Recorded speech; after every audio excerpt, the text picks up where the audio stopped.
if they can get rid of Robyn and Giselle, we could then introduce some more people that can support the rest of the season. I just feel like they annoy me in so many ways that, and I actually really like Giselle. Wait. Irk me, and I honestly feel like it takes away from some of the scenes because I'm like, what value do you have here other than to just be the nosy people and say your little commentary, but other instigate things. But I'm like, outside of that, you really have nothing to contribute. You know what I mean? It's just like they're just there. And it's, you know, it's sad because like Real Housewives of Potomac, you know, because I binge watched the whole thing. Like last year, binge watched like the first like 6 seasons and then watched this one in real time. But it's just like the dynamic has changed so much where it has really become, I don't want to place all the blame on Giselle, but she definitely was the leader of like the mean girl crew clique. But it has really transformed into like some mean girl thing where it's like, it's not even fun anymore. Like the shade and the jabs and stuff, like as entertaining as it was to see all of them fight and stuff, it's some of it that's like uncomfortable because it's getting to the point of like bullying. And then you got the whole, like, is it colorism coming into play? Because the way they treating Wendy is just like mind boggling. And I'm like, I know it can't just be because I'm trying to figure out why, because nothing's adding up for me. How did we get here? How did we get here? Girl, how did we get here? Because the last episode, everyone was so outraged over Karen, I guess, slamming her fist in the table after Charisse slams her fist in the table. And was like, that was just so disrespectful to Charisse. And I'm just like, were y'all just not there when Wendy got disrespected beyond belief with drinks thrown in her face like it's Bad Girls Club and assaulted with a purse like we're in, I don't know, elementary school? Like, are you kidding me? And now, all facts. Now it's a problem because Charisse is apparently the queen of Potomac that we've never heard of. Yeah. I've never heard nobody call Charisse the queen of Potomac. She got kicked off like season 2. What are y'all talking about? Girl, she hasn't even been a Marlo of the season. So dry. I mean, she's so dry. Her whole I think the most she's is chasing Karen. Yeah. It's just pathetic. Giving pathetic, and they need to pick somebody else this season for next season. Yeah. Now, well, so I guess we can get into the actual last episode, because what I wanted to say was, as far as me mentioning, you know, the whole Robyn and Giselle thing, you saw in the headlines about her fiance. What's his name? Dixon. Coach Juan Dixon. Juan Dixon. So apparently there's been talks that they're not coming back next season. So if that's the case, this is a very big, huge liability. This is a huge liability. And you know, like you said, this is the slander on this show is getting extremely bad. So I can only imagine next season, if they were to be on it, this would be all about that. And he doesn't need that. Mm-hmm. You know, he doesn't need that. Juan is not going to need that, especially if he's going to try to keep this job. So, and I don't see how you can be on the show and not talk about that either. You know, everybody has had come out in the headlines about something, and if they choose to be on the show, there's jabs, there's things that people talk about, unless you choose to stay off the show. And then you have, the only reason why they're not on the show is because, I didn't want to talk about it. So that'll be interesting to see if they come back or not. But if they don't, it's going to be interesting to see who they bring in to replace Robyn. Before you change subjects, I wanted to mention, I feel like it's a very strong possibility that Mia's bestie on the show, or ex-bestie, her name is escaping me. I think Mia's best friend that she just fell out with. I think she may be able to replace Robyn. Let's look up because she's giving way more than Robyn's giving. Shit. Their whole storyline has definitely been part of the main focus of the show. I'm trying to find her name. Is it Jacqueline? Jacqueline. That's what it is. Yeah. Jacqueline. So, when he quit the girl got kicked close off. your legs. She said, close your legs. Close your legs and marry me. Yes, Mia turned on her own best friend of 30 years on national television and threw her under the bus. And it was cringy because you could tell that Jacqueline was really flabbergasted that Mia was not, gonna kind of clean that up for TV. She's like, really, Mia? Really? Like, that's what we're doing? Like, it's kind of like they had a discussion off camera and Mia just kind of like backtracked. That's what I got from it, because it seemed like he kind of just threw her under the bus. And I'm not going to say what Mia said was lies. It probably wasn't lies. But the way she said it, it kind of just like, wow, they had an arrangement. Well, and Mia kind of exposed her on TV. I definitely felt that. I definitely feel the exact same way. I need to go back and rewatch that, because from what I saw was, the girl, for whatever reason, Mia was pissed off about her friend coming at her in certain different ways, right? They may not have been jabs she took, the close your legs and marry men comment. That might have been, how there's things that you may go back and forth with a friend about, like, okay, bitch, I got some tea. You better stop where you at before I say something. Oh, is that what we're doing? Don't play with me, because I really could go there. Oh, you trying to be funny? And I think it was one of those where it was like, Mia's like, okay, you trying to be funny. I can say a lot. Keep playing. And that's what I remember her kept kind of referencing, like, really? Is that what we're doing? Do you really want to go there? You don't want to stop? And her friend just kind of kept going, saying little shit. And my thing is, we all know, if that's truly your best friend or somebody who you've been knowing for 20 years, hell, y'all have gotten into fist fights, thrown bricks at each other, apparently, ruthless that person can be or not. I know. I wouldn't have pushed her. If I'm on camera and I'm actually throwing digs at you and you're kind of forewarning me, like, really? Do you want to go there? And I know that in my mind, where the bodies are buried, and I've potentially seen you, not even potentially, I've seen you go there off screen. Mm-hmm. I just wouldn't even push nobody like that. And I'm not saying Mia was right for saying that, because obviously like that was something that she didn't think. No loyalty. Mia seemed like there's nothing too low for her to say. It just seems like I don't. But she knew. But what she knew though was, what I do feel like she did know, that nugget was gonna pretty much take her friend, quote unquote, I say that loosely. She knew that comment was gonna take her under. She knew that was a low. She's like, that's gonna shut her up. She's like, that's gonna shut her up all weekend. That's all I'm saying. That's gonna do it. And sometimes, and I've been there before, not necessarily with a friend, but like, it could be somebody who I'm like, okay, don't, you wanna. You know what I mean? And you didn't piss me off. You didn't piss me off to the point of no return. It's like, okay, motherfucker, you want to go there? Let's go there. I can't say it was the best friend that I've done that with. But what I'm saying is that I think that that's just what happened, because whatever it is, Mia knew the comment that was going to go low and just take her over.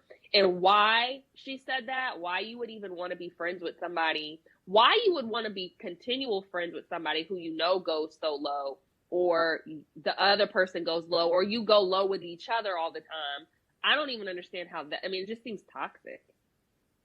Girl, so I'm like, are they really friends, or are they like...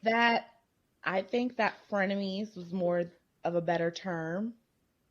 And I think it's also like, when you've been friends with someone for so long, you hold on to the friendship, even though it's not the same. It's like codependency. And it's kind of just like, for sure. It's like, today you wouldn't be qualified as a friend, but it's kind of like you've been grandfathered in because I've known you from childhood type shit. And that's the dangers of, we spoke about this our last episode when we talked about the Shanquella Robinson situation, tragic case in Mexico, where that's the dangers of tolerating friendships that you really need to let go. Because it's like, I'm sure that Jacqueline knew what type of person Mia was, and she was tempted to go on that reality show with Mia, knowing that Mia could possibly drag her or embarrass her on that show. Because from day one, she was rude to her. She was like cutting her off. She was like kind of making fun of her. I remember like the first episode, she made fun of her needing deodorant or something. in front of Giselle. And I'm just like, why would you tell? I don't. Girl, she was like, I'm so tired. She's like, if Jacqueline asked me one more time for my deodorant, like, bring your own stuff. We're on vacation. And Giselle was like, oh, well, that's just your friend, girl. Like, you know, but it's like Mia has such an eager and mean girl. Like, she wants to fit in so bad with the clique. Yeah. I'm just like, yeah, you know, I am from the DMV area, and I do have a little inside scoop. I can't name no names, but, you know, somebody who knows Jacqueline, who knows me, says that, you know, it is very real and their friendship is over from this situation. You know, she was really hurt by it. Wow. So it's probably going to be discussed on you heard the reunion. Well, you heard it here first, viewers. You know, we were the first to break that. I mean, that's real. I mean, people have been questioning if it was real because people were saying, oh, this is a scheme to get Mia's friend on the show and for Mia to have a reason to come back next season, you know? So, but apparently it's real. But then again, you never know. You really never know because people, shoot, if I was going to plan some fake shit, I wouldn't tell nobody but me and the person I'm doing it with. So. Exactly. I don't know. I mean, more to come on this.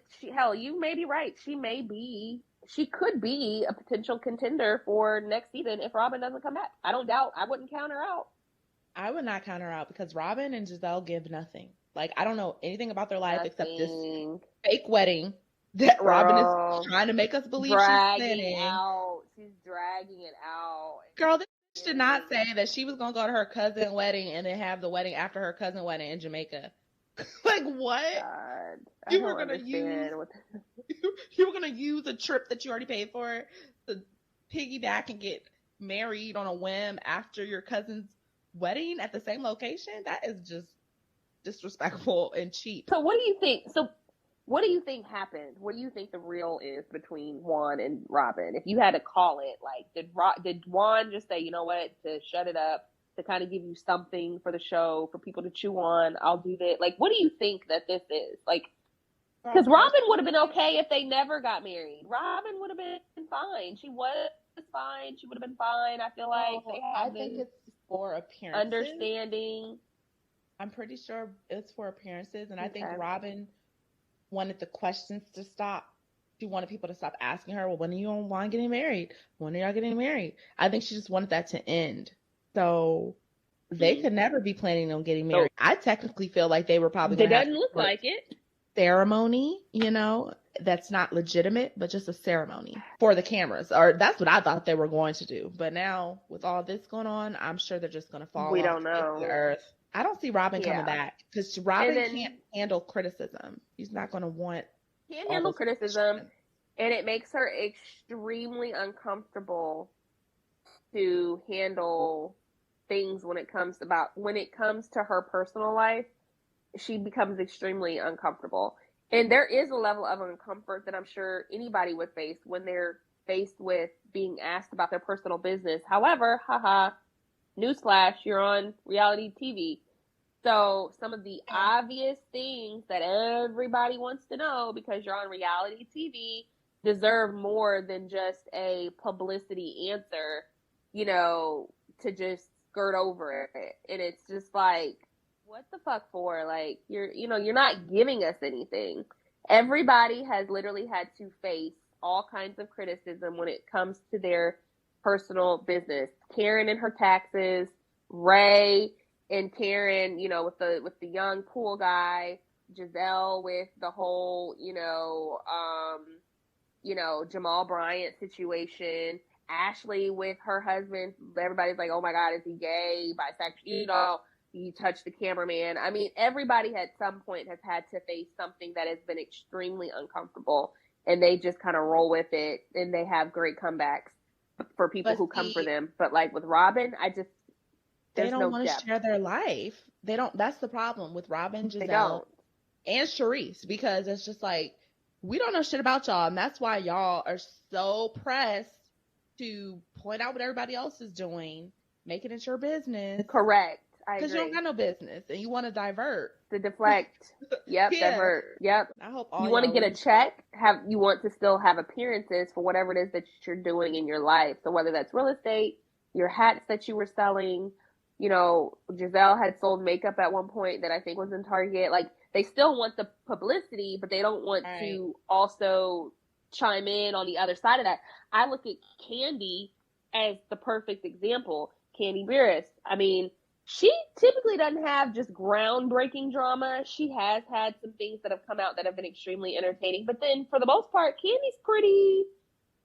You kind of like, she's there, but you know what? She finds a way to like kind of maneuver all these years while she's still promoting everything she's got going on and getting to the bag. She's a great example. But with Giselle and Robyn, I'm so okay if I never see them again on the Housewives of Potomac. And I, you know, much power to them, but yeah. What I can say though is that over.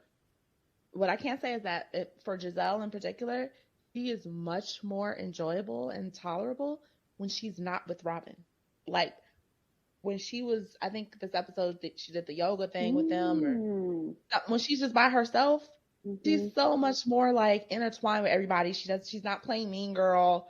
She's not trying to like dab at everyone. It's like when they get together, I don't know what they got going on. They got some weird energy where it's just like they're super defensive and catty when they're together.